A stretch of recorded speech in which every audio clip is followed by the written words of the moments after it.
Dios llama a pecadores. Marcos 2, del 13 al 17. Hasta la fecha, muchas sectas con el nombre de cristianas se han levantado, creyendo y predicando que solamente por medio de pertenecer a ellas, las personas pueden obtener salvación y vida eterna. Estos son grupos que reclaman exclusividad y que han monopolizado la religión, según ellos, diciendo que son los verdaderos y que solo pueden llegar a Dios las personas a través de ellos.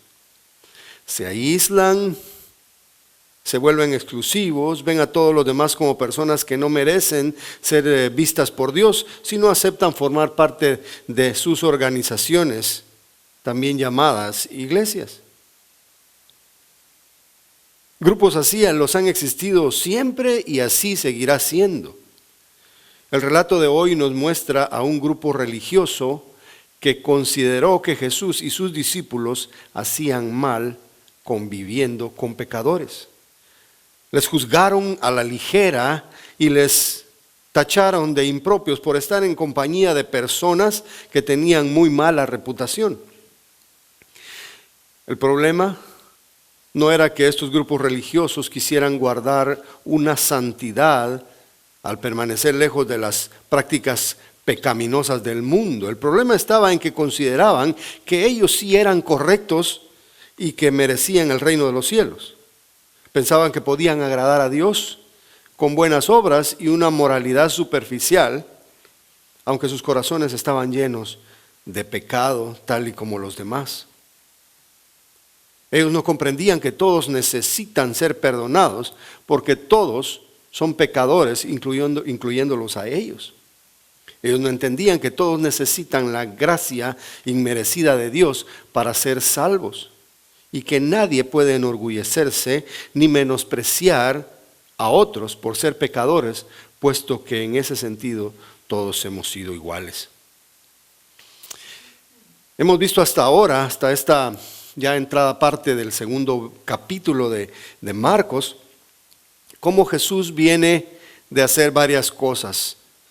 Saliendo de la sinagoga, donde expulsa un demonio, llega a la casa de Pedro, donde sana a su suegra. También sana a un leproso, sana a un paralítico. Y en cada relato, Dios nos ha dado conceptos acerca del reino de los cielos, del problema humano, el perdón, la misericordia, el poder y la autoridad de Jesús. Es asombroso cuando vemos cómo detrás de cada simple relato hay una gran enseñanza para todos nosotros.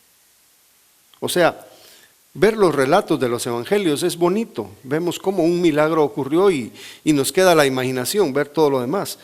Pero cuando nosotros vemos a la luz de las Escrituras en general, qué es lo que está sucediendo ahí, podemos ver una gran profundidad y una gran enseñanza para nosotros. Jesús hizo muchas otras cosas, aparte de lo que está en el Evangelio de Marcos y de los otros evangelios. Pero por una razón en especial, Dios escoge estos relatos para ser plasmados en su palabra. El relato de hoy, como algunos otros, están en los 3 evangelios sinópticos. Algunos aparecen en Juan. ¿Por qué razón Dios quiere que precisamente estas experiencias sean incluidas en sus sagradas escrituras? Eso es lo que nosotros debemos preguntarnos cada vez que vamos a la palabra de Dios. ¿Por qué exclusivamente esto está aquí en este capítulo? ¿Para qué sirve?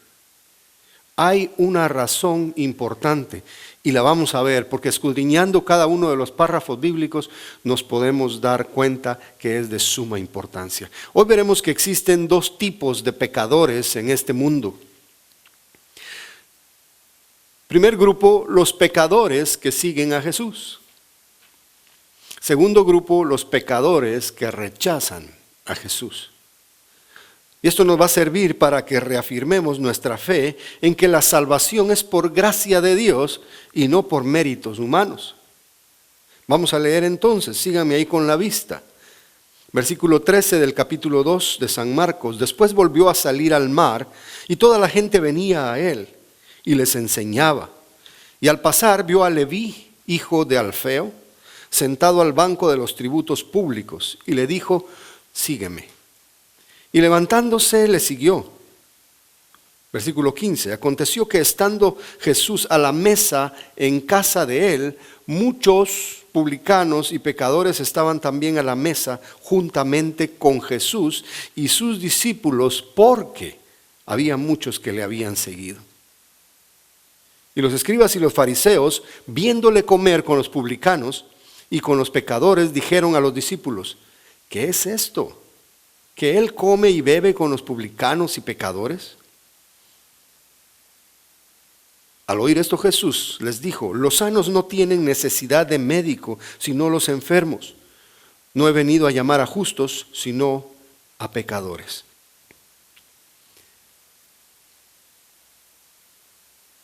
Este relato lo encontramos en Mateo 9, del 9 al 13, y también en Lucas 5, 27 al 32, o sea que es importante para el Espíritu Santo este relato, es la enseñanza. Mientras que Mateo le está escribiendo a cierto grupo de personas, Marcos le está escribiendo a otro tipo de personas, y Lucas también, diferentes personas, pero Dios quiere que a cada comunidad, que a cada grupo de la gente en la tierra le llegue este mensaje. Y nosotros lo podemos juntar y lo podemos ir analizando para nosotros mismos. Vamos a ver nuestro primer punto. Entre las clases de pecadores, las dos clases de pecadores que hay en el mundo, vamos a ver los pecadores que siguen a Jesús. Es lo primero que nos menciona el relato de hoy. Después volvió a salir al mar, dice el versículo 13. O sea que aquí lo que está haciendo es contextualizando lo que ocurrió. Ya Marcos nos mencionó que Jesús anduvo predicando a las orillas del mar de Galilea, donde llamó a sus 4 discípulos. Ya vimos 2 sermones en ese tema. Jesús ha escogido diferentes lugares para predicar y enseñar. Ya enseñó en la sinagoga, en las casas, en lugares desiertos, a la orilla del mar. Parece que en esta vez Él está interesado en las personas que vivían cerca o frecuentaban el mar o el lago de Galilea. Algunos decían que en la antigüedad que Judea no iba a ninguna parte, pero Galilea iba a todas partes. Desde Galilea se podía ir a todas partes. Porque si ustedes saben, según el mapa del mar Mediterráneo, Europa se comunica con África a través de la tierra de Israel. Ese es el tremendo conflicto de los siglos, ¿verdad? Y ahí en Samaria, ahí en Galilea, había centros de comercio muy activos, había mucha gente. Probablemente por eso el Señor Jesús escoge esa región para ministrar, porque habían más personas. Lógicamente, Pablo lo hacía igual, buscaba donde había más concentración de pueblo para poder predicar, así abarcar lo más que se pudiera en cuanto a gente. Y entonces Jesús escoge este lugar para ir a predicar ahora. No se queda solo en la sinagoga, no se queda solo en los montes, no se queda solamente en una casa, sino que Él va al lago, como que está regresando. Y dice que toda la gente venía a Él y les enseñaba. Impresionante ver cómo Jesús acarreaba multitudes, cómo su sabiduría, cómo su destreza para platicar, cómo la profundidad con que lo hacía, el amor y la autoridad con que él hablaba, hacían que la gente quisiera escucharle. Bueno, no solamente él enseñaba, que era la prioridad de su ministerio, él también ayudaba a la gente sanándole, liberándole de la opresión demoníaca y de vez en cuando les alimentó. Pero Jesús le daba importancia a la enseñanza de la palabra de Dios y a eso se estaba dedicando. Y dice el versículo 14, y al pasar vio a Leví, hijo de Alfeo, sentado al banco de los tributos públicos, y le dijo: sígueme. Aquí tenemos el llamamiento de Leví. No nos aclara si fue yendo hacia el mar de Galilea o regresando, no nos dice el momento, pero fue en una de esos momentos. Al pasar, dice, al pasar, vio a Leví. Mateo se llama a sí mismo en su libro Mateo. Quizá era el nombre más común.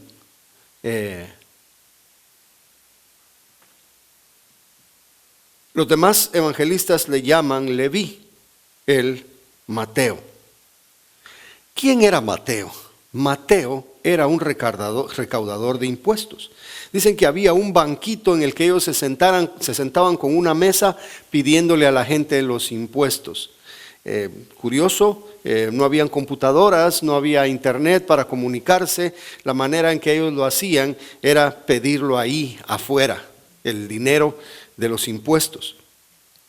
Algunos estaban en la puerta de la ciudad, otros estaban en otro lado más concurridos, pero la verdad es que aquí está Leví, Mateo, el hijo de Alfeo. Probablemente habían varios Levís, pero este era el hijo de un señor que se llamaba Alfeo, no Elfeo.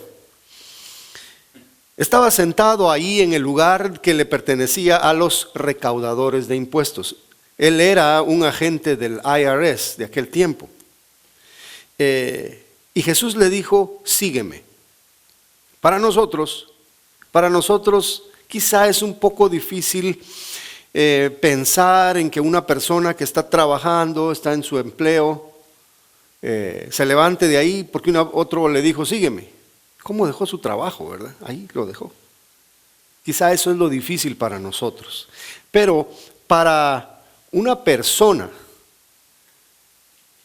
que conocía a los recaudadores de impuestos, esto sonaba bochornoso, esto sonaba raro. ¿Por qué? Porque los recaudadores de impuestos tenían muy mala fama. Ellos eran odiados, eran repudiados por el pueblo de Israel. ¿Qué sucedió? Hacía años que el imperio romano había caído sobre aquella gran región del mundo conocido, y había invadido literalmente los pueblos, las naciones, y se había adueñado de ellos. Así que cada nación tenía que dar tributo al imperio. Así ha sido siempre. Y el imperio romano utilizaba personas de ahí, de cada región, para recaudar los impuestos. O sea que si usted se hacía recaudador de impuestos, en aquel tiempo usted era un traidor, porque le estaba quitando su dinero a su gente de su pueblo para dárselo al invasor, para dárselo al imperio, y estaba empobreciendo a su gente. No eran queridos porque eran vendepatria. Y también había otra razón: no solo ellos trabajaban para el imperio, sino que ellos cobraban más de lo que tenían que cobrar. Eran tramposos. Ellos eran inmorales en ese sentido, porque si Roma les pedía una cantidad de 100, digamos, ellos pedían un 120, 130, y se quedaban con esas ganancias. No solo Roma les pagaba por hacer ese trabajo, sino que ellos estaban ilegalmente haciéndose ricos con el dinero de su propia gente. Entonces, para los israelitas, algo detestable era ser recaudador de impuestos, publicano. Jesús lo sabía, que ellos eran personas que le estaban haciendo daño a su pueblo. Tanto así que un día, cuando Jesús está enseñando, ¿se recuerdan ustedes acerca de arreglar los problemas entre las personas? Y Jesús le dice: ve y dile que arreglen el problema, y si no quiere, pues llama a otro, y si no quiere, pues llama a otros y júntense, y si no quiere, tómalo por publicano. O sea, es tan terco, tan cabeza dura, tan falto de espiritualidad, que está en esa categoría. Jesús lo sabía que los publicanos estaban actuando totalmente mal. Ahora, esto de estafar a la gente era bien común y lo podemos ver allá en Lucas 19:8. Porque el mismo Zaqueo, que era un publicano, admite que él pudo haber defraudado gente. Dice: Zaqueo, puesto en pie, dijo al Señor, ya cuando Jesús había entrado a su casa, se habían dado un banquete y habían convivido: he aquí, Señor, la mitad de mis bienes doy a los pobres. Y si en algo he defraudado a alguno, se lo devuelvo cuadruplicado. Este era un buen administrador y de plano dijo: ya todo el tiempo que tuve ese dinero ya le saqué intereses, entonces se lo devuelvo con intereses. Es mi idea, ¿no? Pero dice que él pensó en los pobres y pensó en aquellas personas a las que probablemente había estafado, había defraudado. Así que tenemos de la boca de un mismo publicano el hecho de que esto era una práctica común. Lucas 3:10, Juan el Bautista hablando, predicando: ya viene el Mesías, ya viene el Señor. Preparen sus corazones para que Él no los agarre haciendo mal. Entonces la gente le preguntaba diciendo: entonces, ¿qué haremos? Aconséjanos. Y respondiendo les dijo: el que tiene 2 túnicas, el que tiene 2 jackets, dé al que no tiene. Y el que tiene que comer, el que se le pudre la comida en la refri, antes de eso mejor, dele a los que no tienen. El versículo 12, aquí está mi punto ahora. Vinieron también unos publicanos, tal vez ahí estaba Zaqueo, tal vez ahí estaba Leví, para ser bautizados, y le dijeron: maestro, a Juan, ¿qué haremos? Él les dijo: no exijáis más de lo que os está ordenado. Otra prueba contundente de que ellos estaban haciendo eso. Y luego llegan unos soldados y llegan otros y les da a cada quien su consejo. Pero bueno, Jesús llega y llamó a este tramposo, llamó a este malinchista, a este vendepatria. Eso era un escándalo. ¿Cómo es eso que un rabino que enseña la ley de Dios se va a hacer de esta clase de discípulos? Bueno, vamos a ver qué fue lo que Mateo hizo. Dice que levantándose le siguió. Tenemos 2 mensajes, 2 sermones acerca del llamamiento. Cuando Dios llama, parte 1 y parte 2. Ahí ahí vimos los detalles del llamamiento. No lo vamos a aplicar a Mateo porque es exactamente lo mismo. Jesús viene, le hace un llamado contundente, poderoso, y luego está la aceptación de Leví. Pónganse ustedes a pensar, los recaudadores de impuestos tenían mucho dinero, ellos se habían enriquecido groseramente, tenían mucho dinero. Y este está ahí haciendo sus business, él está ejerciendo su profesión, ganando mucho dinero. ¿Puede imaginarse usted ese momento en el que Jesús llega y le dice: sígueme? Y es que los discípulos de los rabinos escogían a quién seguir y a quién aprender, y muchas veces tenían que andar con ellos arriba, abajo, viajando, y era a costas de sus propios fondos. Y ahora a Leví se le está pidiendo que deje el banco de los impuestos, tal y como se le pidió a Juan, a Pedro, a Andrés y a quién más, a Jacobo. Dejen sus redes. Quizá ellos estaban haciendo buen dinero, quizá eran prósperos hasta cierto punto, pero tuvieron que dejar de hacer lo que estaban haciendo porque la misión de ellos ahora era diferente. Y lo dijimos que es el mejor trabajo, la mejor vocación que alguien puede escoger cuando es llamado de Dios, es servirle en su vida. Dice que levantándose le siguió. Todo el llamado eficaz de Dios tiene una respuesta positiva. Así como cuando Dios le llamó a usted, usted no pudo decir que no cuando Dios realmente se metió a darle vida y a abrirle los ojos y hacerle comprender cómo está el asunto espiritual. Entonces, el versículo 15 ya nos avanza un poco más. No sabemos si fue en aquella misma hora en que Mateo le siguió o si terminó su hora de jornada para terminar y cerrar cuentas con sus jefes. Pero dice que estando Jesús a la mesa en casa de él, Lucas 5:29 nos detalla más. Dice que Leví hizo un banquete. Un comentarista bíblico dice que este banquete era el banquete de despedida de Leví. Como que se iba a despedir de todos sus colegas, de todo el gremio de los publicanos, y entonces ahí invita a Jesús.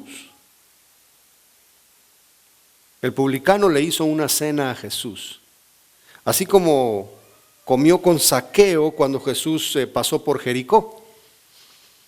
Y ahí está Mateo, fíjense ustedes, no se puso a llorar porque Jesús lo llamó, no se puso, ay, yo tenía un buen negocio y ahora cómo lo voy a hacer. Él hasta lo celebró, él estaba contento a ver al líder espiritual que lo había llamado, él lo tomó como un privilegio, él lo tomó como algo glorioso, porque era una persona que había sido tocada directamente por el llamado eficaz del Señor Jesús. Ahí están entonces Jesús, Mateo y un montón de publicanos. ¿Sí? Dice, muchos publicanos y pecadores. Aquí es el mismo grupo de gente, publicanos y pecadores. Y lo menciona 3 veces aquí, publicano y pecador. Nunca dice publicano solo, dice publicano y pecador. Y también si se van a los otros evangelios se van a dar cuenta ustedes, hermanos, que siempre el publicano tiene esa descripción, ese adjetivo, pecador. Estaban también sentados a la mesa junto con Jesús y sus discípulos. Tenemos a Mateo, a Jesús, a los discípulos y un montón de publicanos. Dice, ¿cuántos eran? Muchos. Parecía una logia ahí, hombres de negocios. Era el gremio de Mateo, sus colegas. Ellos sabían, ellos se ponían al día de las nuevas tarifas, de las nuevas leyes, nuevos tiempos, los cierres. Estamos en temporada de taxes y de income tax, ¿verdad? Hay que ponernos al día ahí. Y ahí están los pecadores. Era una jaulilla de lobos, era la cueva de Alí Babá. Y ahí está Jesús comiendo con ellos.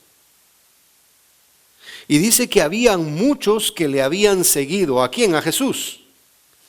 Estos publicanos eran muchos que le habían seguido a Jesús.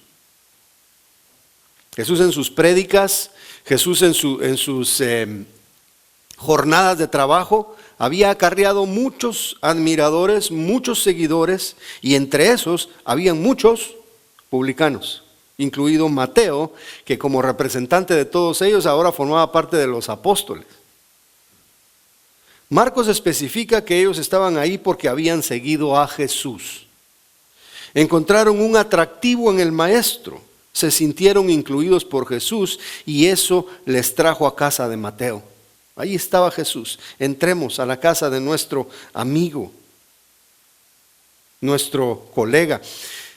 Ahora, este grupo eran personas que escuchaban las palabras de Jesús, que le buscaban para seguir en contacto con Él, para corregir sus vidas con el mensaje del Evangelio.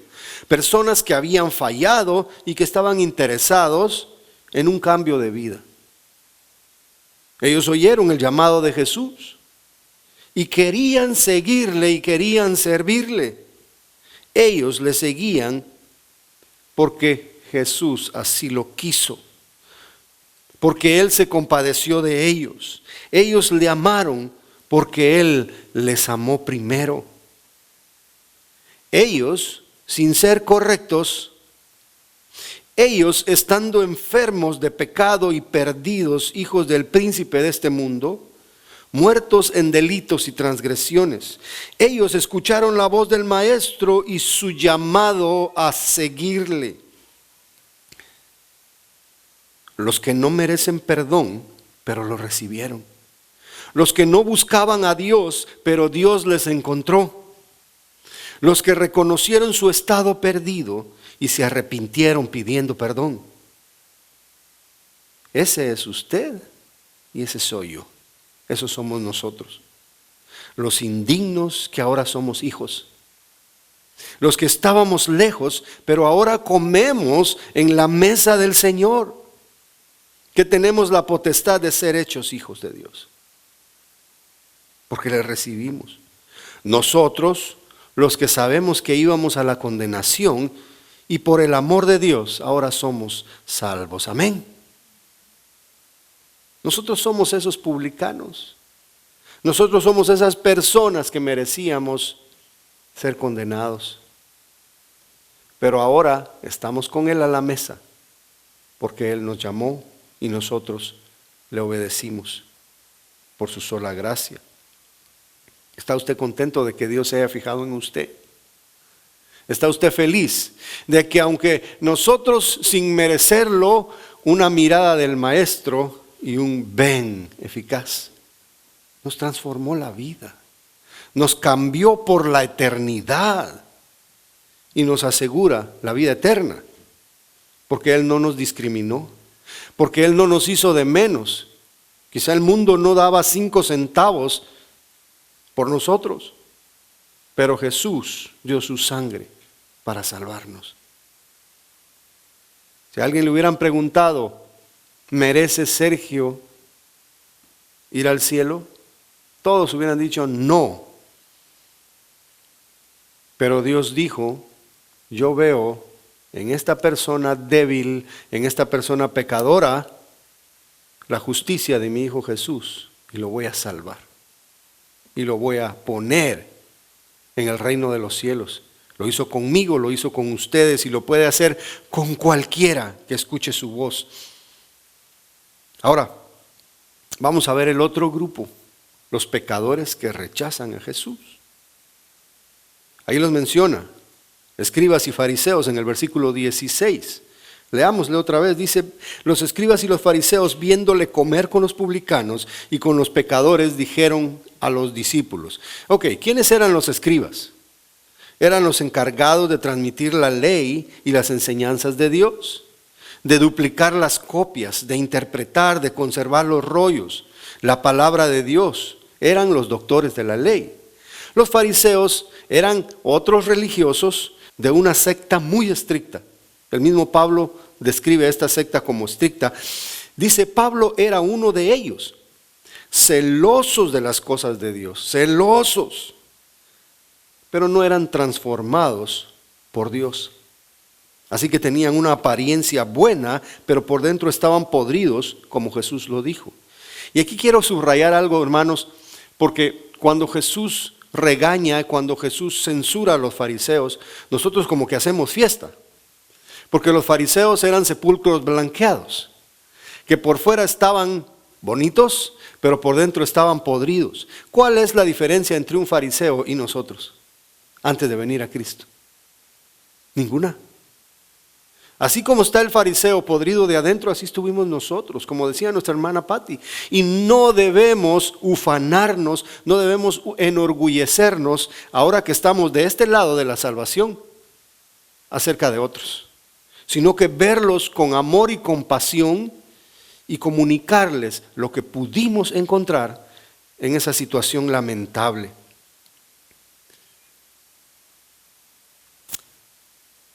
Como Dios no les había transformado, tenían todos sus pecados todavía acumulados en su corazón, así como el peregrino. Aquella gran mochila, aquella gran maleta de pecados, y ellos andaban sin darse cuenta. Ellos no habían nacido de nuevo. Y como prueba de eso, ellos mismos fueron los que con trampas y mentiras llevaron injustamente al Mesías a la cruz. Ellos hicieron una pregunta. Ellos hicieron una pregunta con la cual están desaprobando.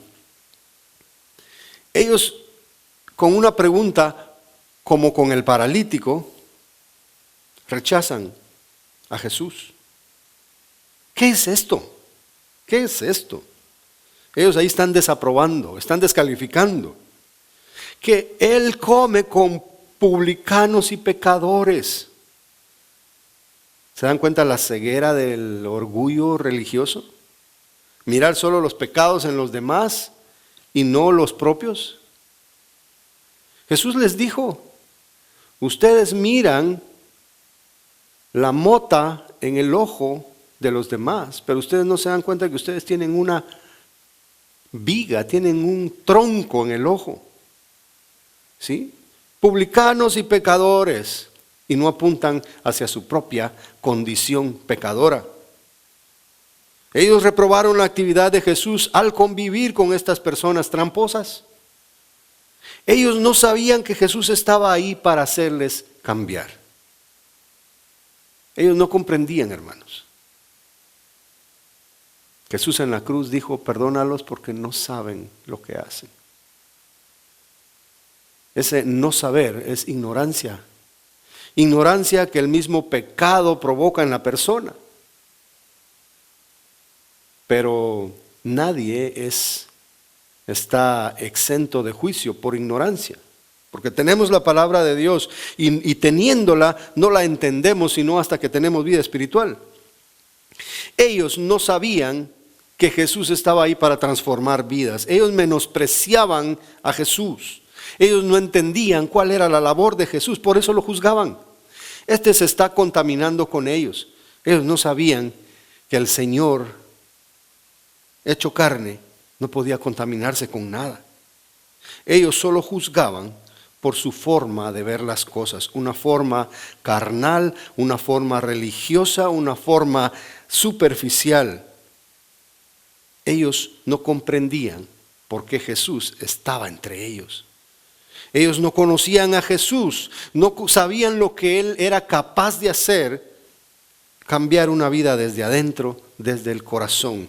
Él no sabía que Él venía a darle un corazón de carne a este pueblo. Jesús no podía contaminarse con el pecado de los publicanos. Él estaba ahí para purificarles, así como al leproso. Todo hubiera cambiado para los fariseos si ellos hubieran tenido este concepto claro, pero no lo tenían. Versículo 17. Los comentarios de los criticones llegaron a oídos de Jesús. Quizá estaban tan enojados, tan molestos que lo dijeron con voz alta. Bueno, en esta ocasión Jesús lo oyó. En la ocasión anterior Jesús lo detectó, proveniente de los corazones, los pensamientos. Y Jesús aquí utiliza una figura literaria, observemos. Al oír esto Jesús les dijo, los sanos no tienen necesidad de médico, sino los enfermos. Eso lo saben los médicos, muchos médicos de ahora, ¿verdad? Que se comportan como los publicanos. Usted llega sano y sale enfermo. Porque si está enfermo no lo necesita, por si está sano no lo necesita. Entonces le va a inventar algunas cosas por ahí. A mí me recetaron unas pastillas, $42. Cuando voy al internet, $7.50. Porque la compré en su misma clínica. Hermanos, la verdad que una persona sana no necesita de un doctor. Qué duro es cuando usted llega a la clínica y le dice el doctor, usted no tiene nada, pase a la caja, $350 por la consulta y los exámenes. No necesitamos de doctor cuando estamos sanos. Eso es lo que Jesús les está diciendo. Dice que los enfermos son los que necesitan doctor. Aquí hay una metáfora. Jesús compara el pecado con la enfermedad y a un doctor con él mismo, Jesús. Tal y como Jesús ha sanado a otras personas físicamente, como ha libertado endemoniados, como ha limpiado leprosos físicamente, Él es médico en lo físico, pero en este momento Él está diciendo que Él puede curar enfermedad del pecado en los publicanos y en todos los demás. Claro, esto es muy duro para los fariseos. ¿Tú eres el doctor de ellos? ¿Quién eres tú? ¿Con qué autoridad dices que tú puedes curar el pecado de ellos? Y no solamente el pecado de los publicanos, también puedes limpiar el pecado de los fariseos. Puede limpiar el pecado de todos nosotros. Romanos 3:23 nos dice que por cuanto todos pecaron, están destituidos de la gloria de Dios. Aquí incluye todo tipo de personas, por muy religioso, por muy blanqueado, por muy perfumado que esté por fuera, necesita sanidad de la lepra del pecado. Y fíjense, lo que ahora Jesús dice es todavía más severo. Jesús se está poniendo en un lugar muy alto. Dice, no he venido a llamar a justos, sino a pecadores. En otras palabras, según la teología completa de la Biblia, por mejor que Jesús los escoja, de todos modos va a resultar llamando a un pecador, porque todos somos pecadores. En otras palabras, Jesús les podría decir a ellos, a los fariseos, si yo te llamo a ti, también estoy llamando a un pecador. Pero ¿saben qué? Jesús no atiende al orgulloso como lo cantamos hoy. Aquel que se siente limpio, aquel que se siente santo, aquel que se siente que no falla, que merece, que ya lo logró todo, ese es ignorado por Jesús. Dios mira de lejos al altivo. Vimos en las bienaventuranzas que el que viene llorando, el que viene arrepentido, el que viene con hambre y sed de justicia, es el que el Señor lo llama bienaventurado, porque a ellos les va a satisfacer sus necesidades. Pero a estos que se sentían muy blancos, ahí los deja, cavilando en sus corazones, que se sigan perdiendo al rechazar al Mesías. Dice, yo no he venido a llamar a justos, sino a pecadores. Jesús menciona lo mismo que diría meses después en Jericó, en la casa de Zaqueo, Lucas 19:10, porque el Hijo del Hombre vino a buscar y a salvar lo que se había perdido. ¿Y quiénes se habían perdido? Todos. Él en su misericordia escoge a quien llama también. Es bueno remarcar esto, porque no los llamó a todos de la misma forma. Y eso ya lo vimos en los sermones anteriores. En otro tiempo Jesús le diría a uno de los maestros de la ley, vamos a ver, díganme ustedes, ¿a quién le dijo? Porque de tal manera amó Dios al mundo, que ha dado a su Hijo unigénito, para que todo aquel que en Él cree no se pierda, mas tenga vida eterna. Porque no envió Dios a su Hijo al mundo para condenar al mundo, sino para que el mundo sea salvo por Él. Jesús no estaba ahí para condenar a los recaudadores de impuestos. Jesús estaba ahí para predicarles la palabra y para que ellos cambiaran sus vidas. Aquí quiero mencionar algo, hacer un pequeño paréntesis en cuanto a esto.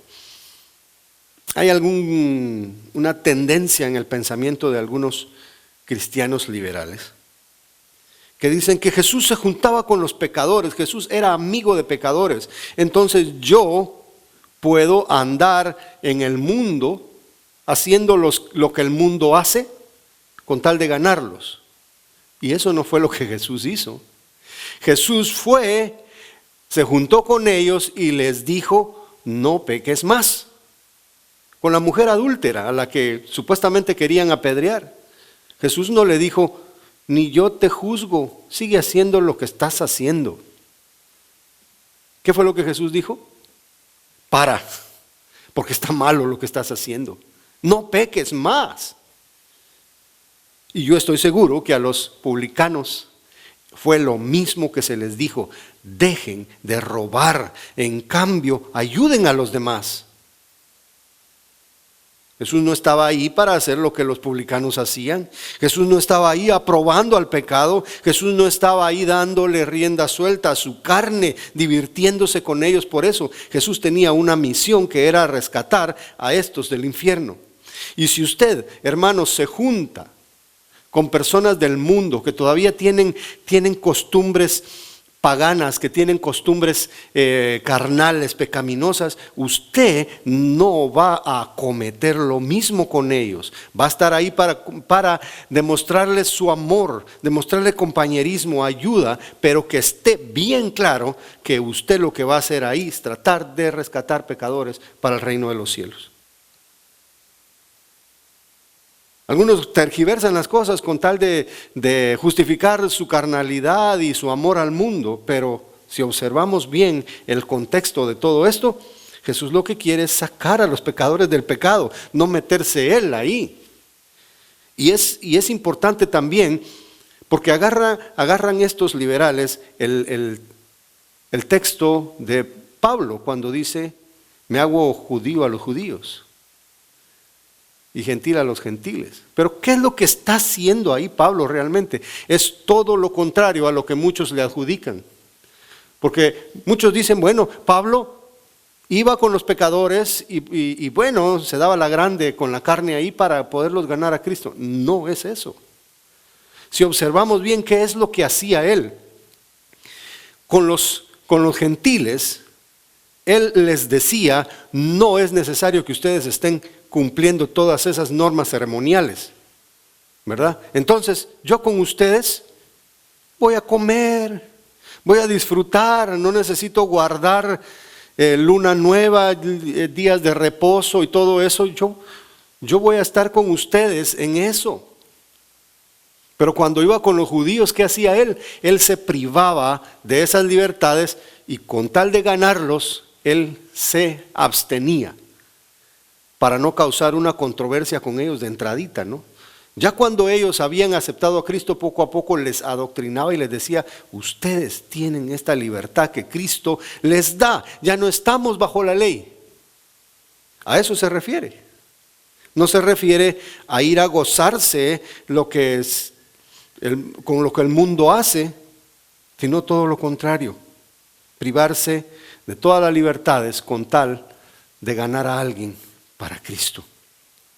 Los fariseos se sentían muy limpios porque no cometían los mismos pecados que los publicanos. O dicho en otras palabras, porque sus pecados no se veían, pero eran igual de pecadores. Ellos no robaban impuestos, pero planeaban matar al Mesías, al Hijo de Dios. Ellos no vendían a la patria, pero sí pagaron dinero para enjuiciar injustamente al Salvador del mundo. Los publicanos robaron a la gente, pero llegó el día en que aceptaron a Jesús y Él les perdonó y cambió sus corazones. Los fariseos y los escribas acusaron falsamente a Jesús, siendo mentirosos, calumniadores, corruptos. Hermanos, en esta vida todos somos pecadores, todos lo hemos sido y en algún momento seguiremos fallando. Nadie se escapa de ser pecador, pero existen dos clases de pecadores: los que se arrepienten y los que no creen que necesiten arrepentirse, pues se consideran limpios. Jesús dijo: yo he venido a llamar pecadores al arrepentimiento. Y esta es una palabra clave en este pasaje: arrepentirse. El arrepentirse no es para todos. El arrepentirse es concedido por parte de Dios. Y eso tiene un texto que lo respalda. Jesús vino para salvar a los que se arrepienten. Los otros están perdidos, lo reconozcan o no. ¿Reconoce usted que necesita perdón? ¿Sigue reconociendo que usted necesitó de la misma gracia que necesitaron aquellos publicanos? entonces estamos en lo correcto. Estamos en la vía de la humildad.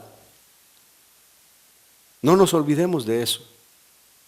Ahora, la pregunta es para aquella persona que con este mensaje ha llegado a recapacitar y a decir: yo necesito arrepentirme, ya sea yo un fariseo religioso o ya sea yo un pecador corrupto de otra forma. Yo necesito aceptar a Cristo, arrepentirme para poder formar parte del reino de los cielos. La frase que muchas personas utilizan es: yo no soy malo. La Biblia dice que no hay justo ni aun uno. Todos somos malos en esencia. Todos tenemos nuestra tendencia a pecar. Todos necesitamos arrepentirnos. Algunos han pecado más que otros, pero para Dios un pecador es un pecador. Así que, viendo el amor, la compasión de Jesús, la misericordia que aplicó a todos los pecadores de ese momento, yo quiero preguntar para aquellos que no han aceptado a Cristo como su Salvador: ¿tiene sentido esto para ustedes? ¿Tienen sentido las palabras de Jesús? Arrepiéntanse y crean. Puede hacerlo. Puede entablar una conversación con Dios a través de Jesús, pedirle perdón, reconocer que necesita limpieza y vivir para Dios de ahí en adelante, creciendo en su conocimiento. ¿Cuántas clases de pecadores hay? 2. Los que se arrepienten y los que no se arrepienten. Gracias a Dios porque a nosotros se nos concedió el podernos arrepentir. Póngase de pie.